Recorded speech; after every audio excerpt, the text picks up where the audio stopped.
Get ready for another amazing conversation on the podcast today. I am joined with Summer Allen, who used to be a retailer herself. She had a shoe store for 12 years and then a couple of years ago closed the business and is now a retail consultant.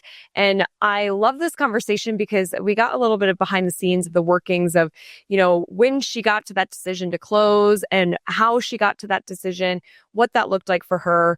We talk about defining your own version of success, and she's got a great, very easy to do, like very tactical thing you can do to come up with what does that look like for me. And speaking from experience, it's worked really well for me. So you'll love this. We also talk about team and when should you hire and really getting clear on who the hire is. Also, she's got some really good advice on how to find good help. I know that that's challenging for a lot of retailers right now. I think her advice is spot on.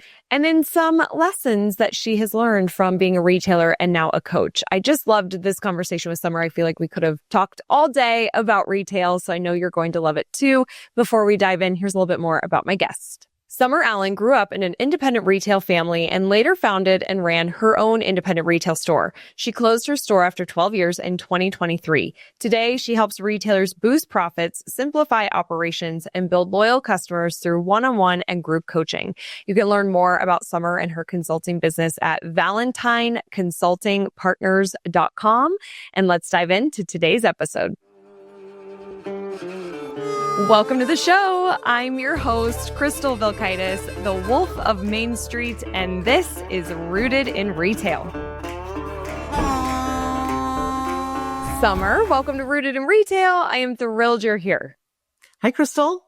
Yeah, this is going to be such a great conversation. We've known each other for many years and you've had some transition and we're going to talk about it on the show. So I'm really glad that you're here. But before we dive in, will you just take a couple minutes and share a little bit more about you and your retail journey? Sure. So I'm Summer Allen and I'm based in Maine. And I grew up in a small business retail family. And the business that I grew up in still exists and celebrated its 51st year this year. And it is an industrial footwear store. So very hardworking, mostly men's products.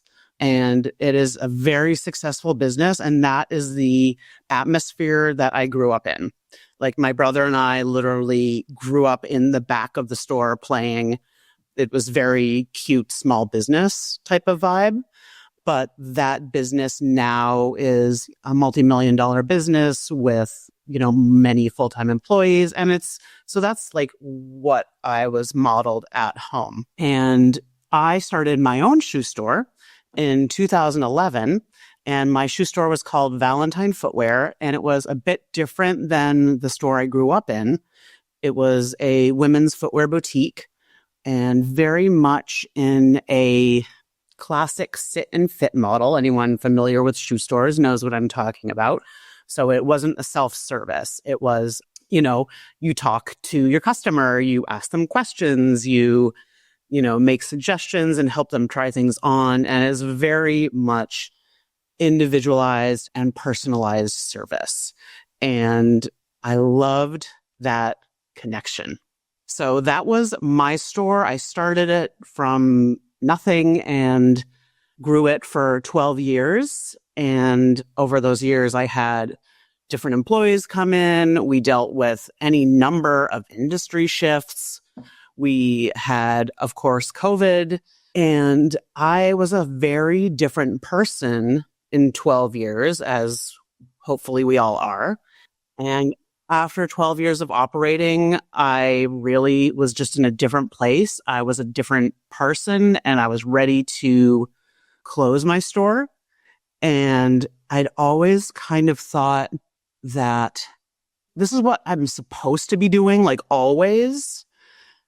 I think a lot of people, at least on the outside, don't recognize that when you're the small business owner and you're the boss, like you might have to be the one to just be like, we're done.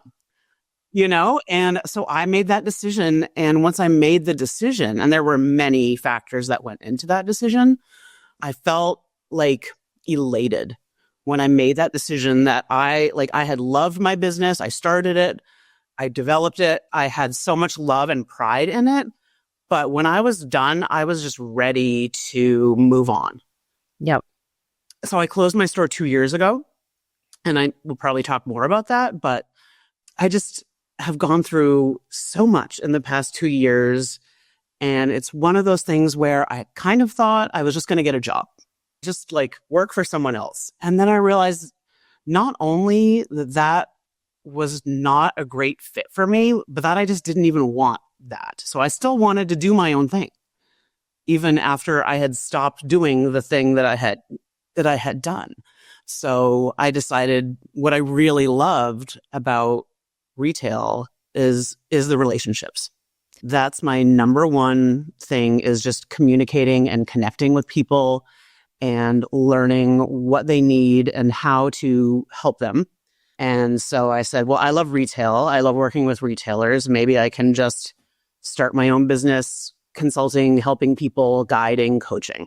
And so that's what I've been working on for the past about year or so. Amazing. Love it. So you are super rooted in retail. I mean, growing up in it, working in the business, and then having your store and now helping retailers, which I love hearing your transition. And we're going to talk a little bit more about that in this episode, which I'm really excited for. So Summer, like you said, you've been the independent store owner and now you're coaching retailers. What's one lesson you learned the hard way in your own store that you now love helping other retailers avoid? I think the hardest lesson, and obviously there were many, is that your inventory is everything. And by that, I mean, if you do not choose the right inventory and have it in the store when you need it and at the price that people want to pay for it, you might as well not even be there. And you can very easily be overstocked and you can very easily be understocked, and they're both dangerous. Yep. And so your inventory is absolutely everything, and finding a balance of the hot new items that people have to have and then things that you know are kind of like guaranteed sales. Like that's like a beautiful dance to find, okay, I never want to be out of stock on black clogs. Like I can't go wrong with that. Like this is New England. Like people want like simple, comfortable work shoes. So let's have that. And again, my background growing up in a work shoe store, my dad always said, what is your core item? What are your core things? When you're working in any way with, women's footwear, you have to have fun, new things. Right. So that's what brings them in. So maybe they'll come in because you have a beautiful, fun purple boot in the window, and then they'll buy the black clogs. So how do you balance that? How do you make sure that you don't have 100 pair of winter boots remaining on the shelves in spring? Right. Because that's money that you are just tying up.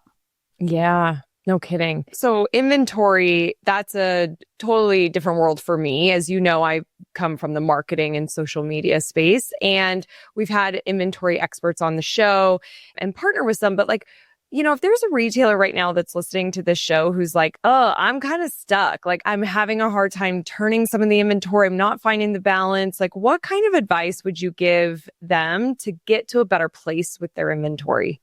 I think there's a couple of different steps to that. This is good advice I think a lot of us in this industry use, is don't let your inventory celebrate a birthday. Yep. So if something is in your store for over a year, like it needs to go. I mean, preferably before then. Don't hang on to it. It's not going to get better. My dad always said, your store is not a museum. So, right. So the things in your store are meant to be sold. And, the older your retail is, the less it's worth. So that needs to move.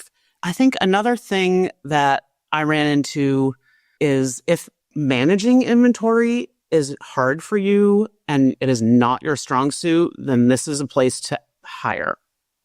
So depending on the size of your store, if you have a large store with many employees, then you probably have an inventory manager. If you have a small store like I did, you might want to use an inventory planning service. Yep. Which is something that I did. And I think I did it too late because I think I was scared by the initial investment, which I think is incredibly common.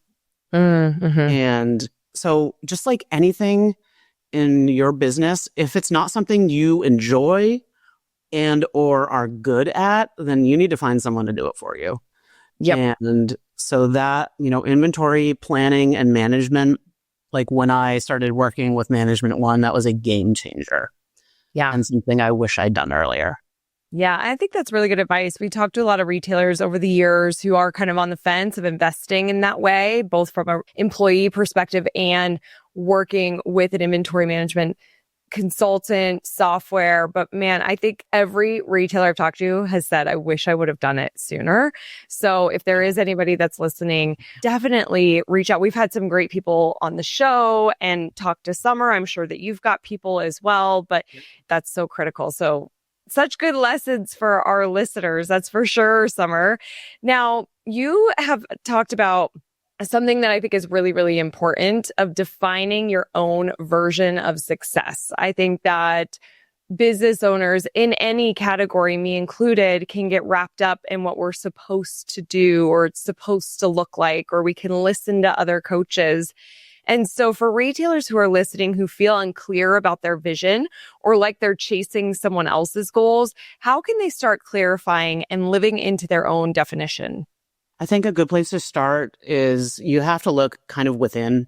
You have to get like a little therapy kind of vibe and just think about your own values. And like all of us coaches, we literally have worksheets, and it's like, here is a list of values and like, what ones do you respond to? And, narrow it down to usually like 3. And It's like, this is how you want to lead your business. This is what's important for you. And I think an important thing to recognize that a lot of small retailers don't know is you might not be motivated by money, which is weird because your business needs it to survive. But that's not the same thing as like, just because your business needs to make money to keep the doors open, that doesn't mean that that's what motivates you. Right. Like, you might be more motivated by stability or community, but there's so many levels to it. So it's fascinating because I think sometimes people hear, oh, you're a business owner, so you're like, you're looking for money. You're that's all that motivates you. Right. And it's like, the business needs money to survive, just like we all need to pay our bills to be in our society. Yeah. But what if you're motivated by being able to live your life a certain way and, being a part of your community, being creative, finding joy in your everyday? Like, there's multiple steps to it. But when you find out really what motivates you and what you need to feel like you are successful, like, you can realize that you don't need to be pursuing owning multiple stores if that just does not appeal to you. Right. And we see it all the time. People, I'm not really successful unless I have, stores in the entire area. And it's like, wow, so you really want to do that? And they're like, well, that's what you're supposed to do. Exactly. Yep. Or if I'm not at the $1 million mark or $10 million mark or whatever that is, but it's like, well, that business can look very different. So is that the business that you want? I think it's so smart. I love that you talk about values and it's so timely. I recently did something similar. I was working with a business coach a couple weeks ago and he's like, really tap in to like, how would you measure success? What's important to you? What is your value system outside of your business? Like Crystal Vilkaitis, what is the value system? And I came up with CFCGB so I could remember it. Okay. And it stands for creativity, freedom, connection, growth, and beauty. And when I got really clear on those words and what they mean to me, I could then look and say, okay, how am I being creative in my day-to-day, in my business and personally? Where is the freedom, in my schedule and having time block days to create? Where am I connecting with my friends and our team and customers, like all that connection? And how am I being thoughtful about it and making time for it? And then growth, like I love learning. So it's like, how can I learn more? Make sure that that's a part of my every week. You know, it doesn't have to be every single day, but weekly I'm learning something new. And then beauty, like just having fresh flowers or going to a art gallery or something that just I find really stimulating, that's beautiful, that's in my space. And when you integrate those things, I feel like you have more fulfillment in your life. And then you can also look at, how am I bringing this into my business? Because you might be doing something that's so out of alignment with who you are, what you want to bring in. And you can make that simple change and it feels more like your success. Like you're saying, like, how do you measure success? So I just couldn't agree with that tip more. Like I just went through it. It's such a good exercise. It's so great that you shared that. I think you do bring this into your conversations a lot. I listen to your podcast a lot, not always in order, just kind of depending on what I'm in the mood for. Yeah. But there was one, I think it was maybe like when you were talking about your 200th episode or something. Oh, and you yeah. were doing like some reflection. And I found that very powerful because the idea that there's many different ways to be successful is really freeing. Yeah. I think especially for women too, because women can have a very different idea of what their success looks like. Like for me, the flexibility in not having to be at my business 8 to 12 hours a day is now a new must have for me. But, when I had my store, I was happy to do that most of the time. Right. Right. Not every day, maybe, but like, yeah, we evolve, we change, what we want changes. And that obviously happened for you too. But I think that exercise of really checking in with your values and getting clear and doing some therapy, like you said, regularly, once a year, maybe, or maybe it's even every 6 months. I mean, the world's happening so quickly around us that we can change really quickly too. So that's really good advice, Summer. Are you looking to be the retailer that everyone knows and loves? If you are, we can help support you inside of the Independent Retailers Association. We have a lot of different tools that can help you grow your visibility, connect deeper with your customers to really create lifetime relationships. We've got training on marketing and social media kits to make social media so easy for you every single month. Plus, we have an amazing community inside that you can ask questions and get advice and share your wins. I'm in there, my team's in there, and all of our other hundreds of retail members. And at the pro level, you can tune in every other week to our Retail Pro strategy calls, where you get access to incredible pros in the retail space who are experts in all aspects, from merchandising to sales to texting to becoming a destination to hearing from fellow retailers who are knocking it out of the park with their events. We have so much great content inside of the Independent Retailers Association, which we call Indera. So we have a couple of different levels that you can join, starting at just $25 a month. I would love to see you inside. This is a way for us to connect, go deeper, and really help grow your business so you can become the store that everybody knows and loves. We'd love to see you there. You can go to joinindera.com to learn more. That's joinindera.com. All right, let's get back to the episode. So I want to talk about how retail could be lonely. Running a small business can be lonely. And so what are some practical ways to build a supportive team and community so you're not doing it all alone? This is one of the most important things to me that when I work with newer retailers, I think especially if you're opening a very small store, which is my comfort zone, is boutiques. I think the idea is, well, I'm just going to do everything. I'm going to be the only staff. I'm going to clean the entire store, stock the entire store, go to the shows, and wait on customers, and somehow be pleasant while doing it. And, I'm also going to do the books. I'm also going to do the networking. I'm going to do absolutely everything because suddenly there's like 40 hours in the day. I don't know.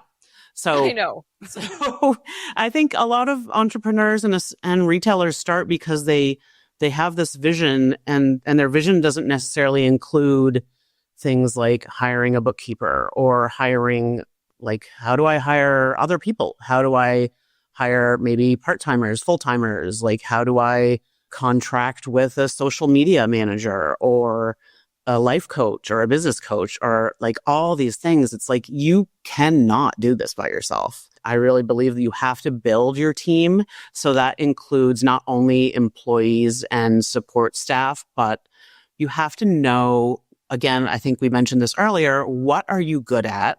What are you like energized by?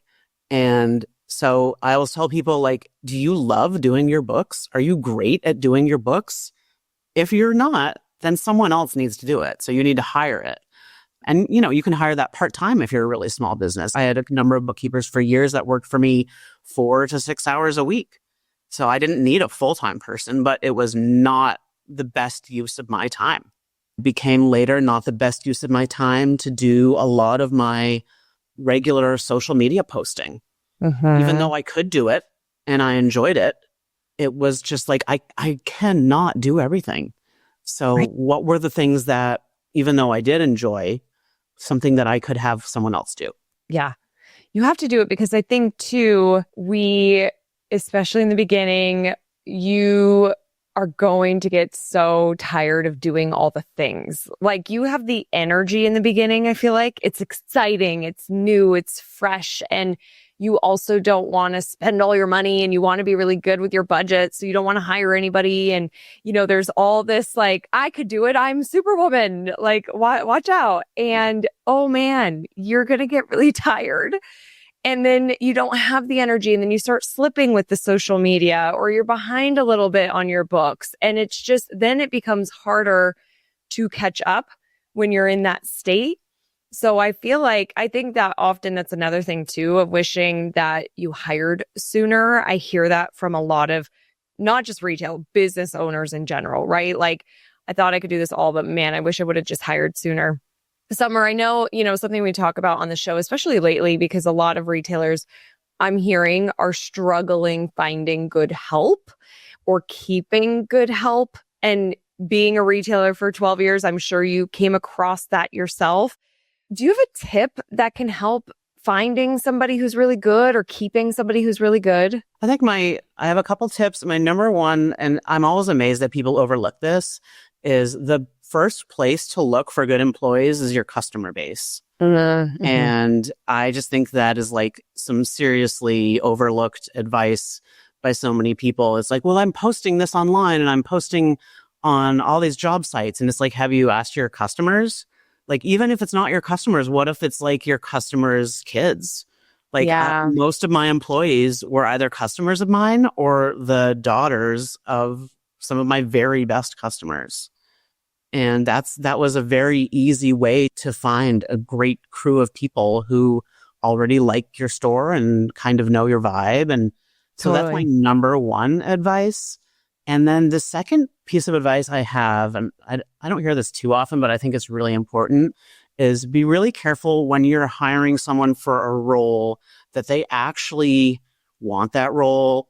And the big thing that I mean is if you are hiring someone for a part-time job, make sure that they know that this is part-time and not full-time or something like that. Because I had some major issues with like my posting said part-time, specifically listed the shifts that I needed, the amount of hours. And then when I interviewed, I found someone who ideally was looking for full-time. And because I was in a crunch, I ended up hiring them. So when this person found a full-time job, they left and it was a week before Christmas. Oh, no. And they were my prime, like as a boutique, I had like 2 people. And they were like, well, I have to start my new job on December 18th. And I was like, this is my fault. Oh, which was hard. So I should have prioritized like someone who really, really wanted part-time. Yeah. That's such a good point. I think we can get in a bind sometime and we're like, I'll just take whatever, fine. This is easy. We'll take the easy, convenient way, but sometimes later it becomes really inconvenient. You really have to think long-term on, how long do I want this employee with me? Ideally forever. It would never, nothing lasts forever, but ideally forever, right? If they're great. And you have to really manage those expectations going in. So thank you for sharing that story, because maybe that helped It was somebody tough dodge. lesson. Yeah, that's tough. That's really tough. Tough timing, like the worst. Yeah. Okay. Well, so yeah, it's all about team. You got to get the team. That definitely is going to help you not feel so alone too. And I just want to also share, like, we have our Independent Retailers Association where we have a community there. And I think community is just so important. Listening to the podcast, being a part of a community, something where you can connect is going to help that aspect. But man, you got to put that team in place, really help support you. It's so critical. Okay, Summer, let's talk about closing, because I had Jennifer Shorter on the podcast a few weeks ago, and she had a cool way of thinking about closing her store. And I like how you reframe it too, because you closed your store after 12 years and you reframed it as a joyful transition. And so how can retailers shift their mindset about closures or even change? Let's say that there's something, because sometimes we feel like I failed if I closed or if I have to make a big pivot. So what would you say from a mindset perspective on how to really think about those things? So I did listen to that one Okay. with Jennifer, and I absolutely loved it. And Yeah. I would like to reach out to her. So I'm reminding Good. myself. Yeah. I think if I remember correctly, she was closing not her entire business, but she Right. was closing like one location. So that Exactly. is definitely very different than closing, like, I just had the one location.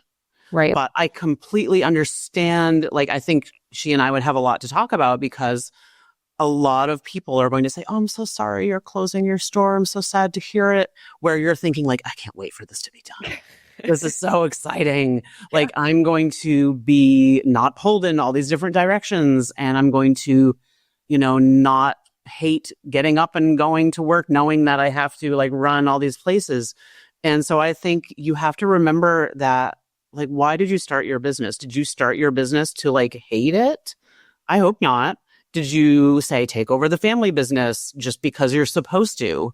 Like, if you can't have a business that serves you, then what is the point?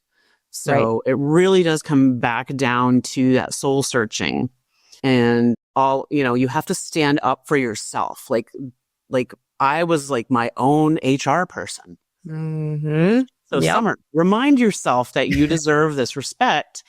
And if I started my business joyfully, the reason I started it was to give myself a job. And then I thought, well, and then in a few months or few years, I will employ other people who love working here. And that was really it. Like, it wasn't like I'm going to make millions of dollars. I'm going to buy big yachts. It wasn't like, oh, I'm going to hire someone I'm going to sell it and have someone take it over and I'll just collect money. Like, that was never my thing. I wanted to have a place to go that I enjoyed, that I could contribute to my community in a fun and beautiful way, and then offer other people jobs that they would enjoy. Yeah. And so when I looked back at that, I was like, well, I no longer want to have this job. I want to do something different. And so the business has to change because I've changed. So I think if you really recognize, like, why are you doing this? Like, you're just not going to be the same person you were. I'm sure, when she had her store and she opened a new one, she did that for all the right reasons. Right. And then she changed those reasons. So there you go. Exactly. Like, trust in your own decisions. So if you do that, then you're like, yeah, I'm closing. It's been great. Bye. Right. Yeah. Bye. Oh, well, I just had this conversation with a friend recently that it's okay to change your mind.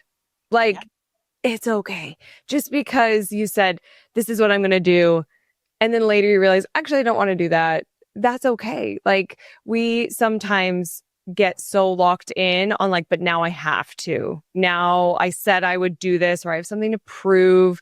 Ego, I think, can come into business situations, right? Like, I don't want to look like a failure, or I don't want to let my family down if it's family business. I mean, that adds a whole nother element of pressure. But like you said, ultimately, you have to really tap into you and what matters for you, and be your own HR person. I love how you said that. Like, as the business owner, nobody is representing us. It's up to us. And similarly, when you go to the doctor, like, you have to be your own advocate. You have to be your own advocate in your business too. So that was well said.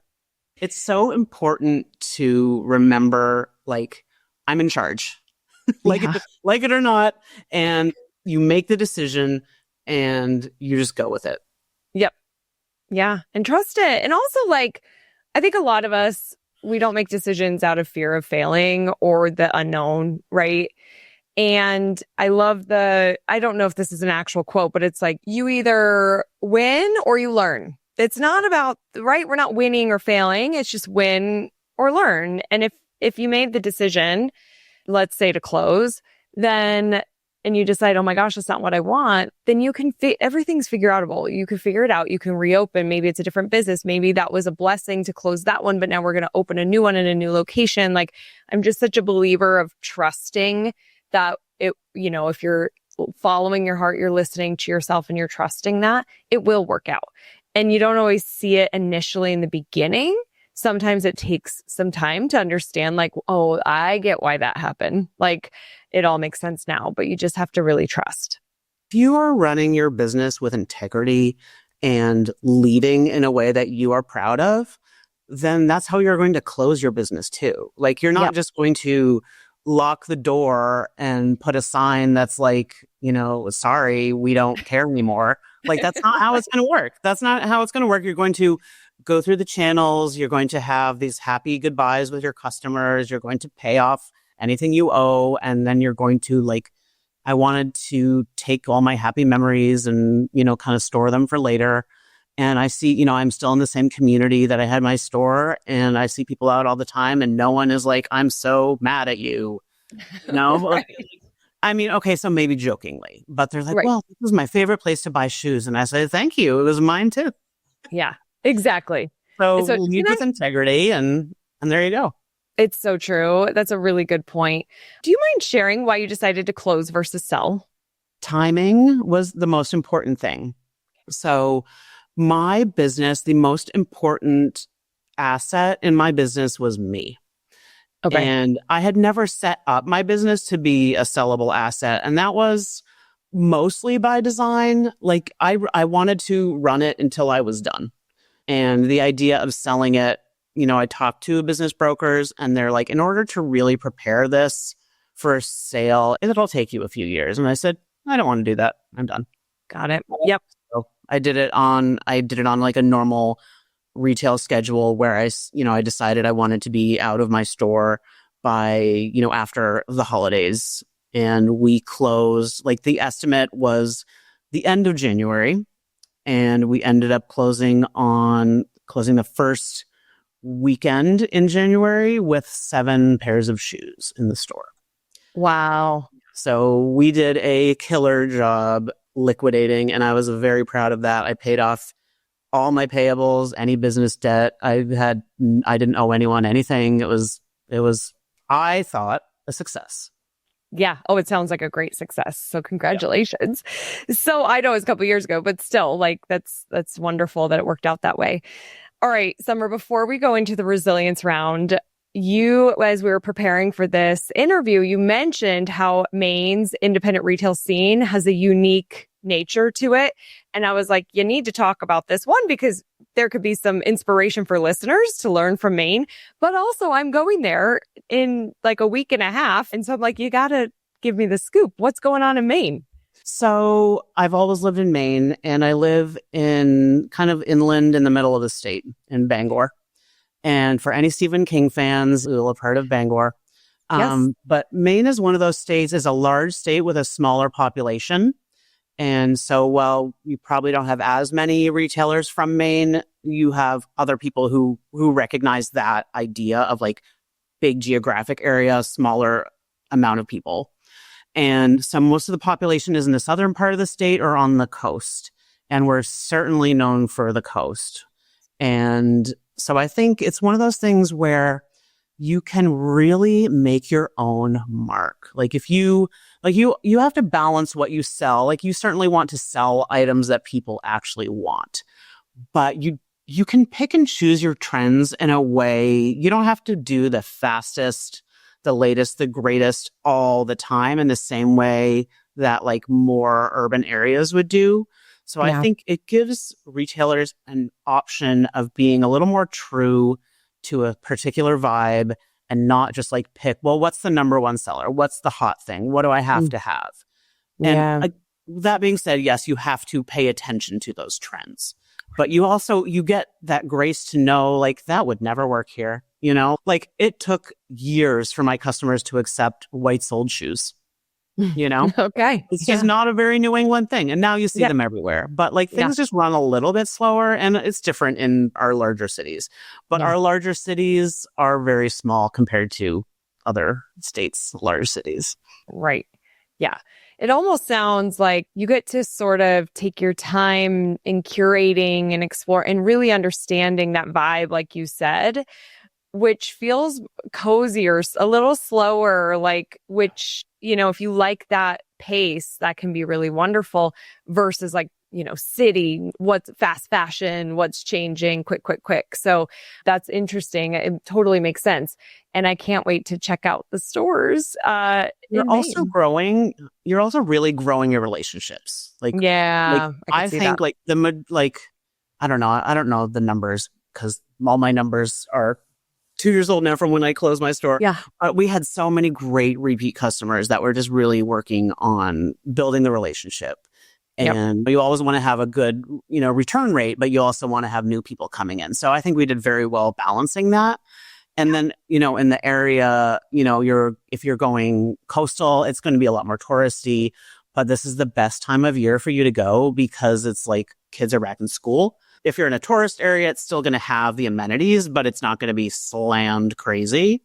And I mean, like, stick to, like, you will see beautiful, like, nature and, like, hiking and all the outdoor things with a combo of, like, great, super chill restaurants and shops, galleries. Like, the vibe, you're just going to love it. It's that cozy seaside, funky, like, it really depends on where you're going. But all of our most famous tourist destinations, they're generally on the water. Okay. But there's going to be a lot of kind of nautical vibes. Yeah. If you like seafood, then absolutely. This is a great time of year for seafood, lobster, oysters, mussels. Amazing. Yeah. And there's there's still a big, like, craft beer scene. Very cool. So, I mean, it really just depends on what you like. But Maine, like, you can be very chill and relaxed. And I don't know, you don't have to dress up. That's sort of how Colorado is. So I feel like exactly. it'll be the same. But both my husband and I have never been to Maine before. We're going out to New York for a wedding, and that it's going to be over our 1-year wedding anniversary. So we're like, let's go to Maine. And I feel like it's going to check the B for me, the beauty box of my values of everything you just said. Sounds incredible. And so I cannot wait to go. And also, Stephen King, I'm glad that you brought that, reminded me, because I do want to go to that town. He wrote The Shining at the Stanley Hotel in Estes Park, Colorado, and I was conceived at that hotel. What? And yes, I've been to that hotel. Yeah. Oh my God, it's such a beautiful property. And there's a secret desire that I really want to write horror fiction. And I will at one point. I have some things have started.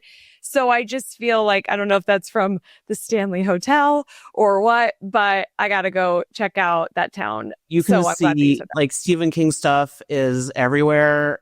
I mean, like, I live 1.5 miles away from his house. He doesn't live there anymore. It's turned into a writer's retreat now. Oh, but he really? still visits. Yeah, he still visits there, he and his wife. But it's like, it's 1.5 miles away from my house. And you can go there, take photos. It's creepy. Oh, I can't wait. Oh my God, that's going to be so good. So good. Okay, thank you for the inside scoop. I can't wait to go. And Summer, are you ready for the resilience round? Yes. Okay, let's do it. Best business book. Okay, it's a tie between Building a Story Brand by Donald Miller and The Gap and the Gain. Yep. Dan Sullivan and Benjamin Hardy. I don't know. I think I use the knowledge in those books daily. Yeah, that's a good point. Excellent picks. Best retail technology, like an app or software. I think I'm going to go with Google Workspace. It kind of has absolutely everything. So that's for me as a consultant now. But retail, I got to go with Canva. Yep. All day long. Awesome. Yep. How do you keep up with the ever-changing retail landscape? I listen to your podcast.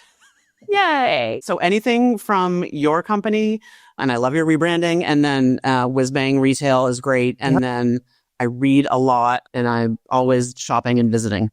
Yep. Awesome. Thank you for listening, by the way. Love that. If you had to start your business all over again, what's one thing you'd do differently? I would hire a coach, and I would hire an inventory consultant, and I would do those things. I would literally put them in my startup budget. Yep. Awesome. Summer, finally, what do you think the future of independent retail looks like? I think the future of independent retail is very experiential. Yeah. And I think it can't be business as usual. It has to be colorful, bright and happy, social media friendly, and you have to really pay attention to what your customers actually want. I feel good about the future of independent retail, but I feel like it changes a lot more quickly. Yes. Couldn't agree more. And I also agree. It's got to be all those things. I love it. Summer, this was such a great conversation. Where can people learn more and connect with you? So the best way to connect with me is through my consulting website, which is valentineconsultingpartners.com, or you can also find me on LinkedIn. That's me. I work with people all over the US and Canada. Awesome. And we will link to that too. Thank you so much for being here and sharing your wisdom with our retailers, Summer. This is really great. Thank you so much, Crystal. I appreciate the opportunity. Yeah. Awesome. Everyone, remember that I'm rooting for your success and have a great week ahead. Bye. Thank you so much for listening to the Rooted in Retail podcast. It means the world to me to have you here. If you find value in this show and you listen on an iPhone, if you could leave a review on the Apple Podcast app, that would be amazing. And if you watch YouTube, if you're a YouTube subscriber, we film this. And so if you rather watch the show, you can also do that over on YouTube. Again, thank you for listening, and I'll see you on the next episode.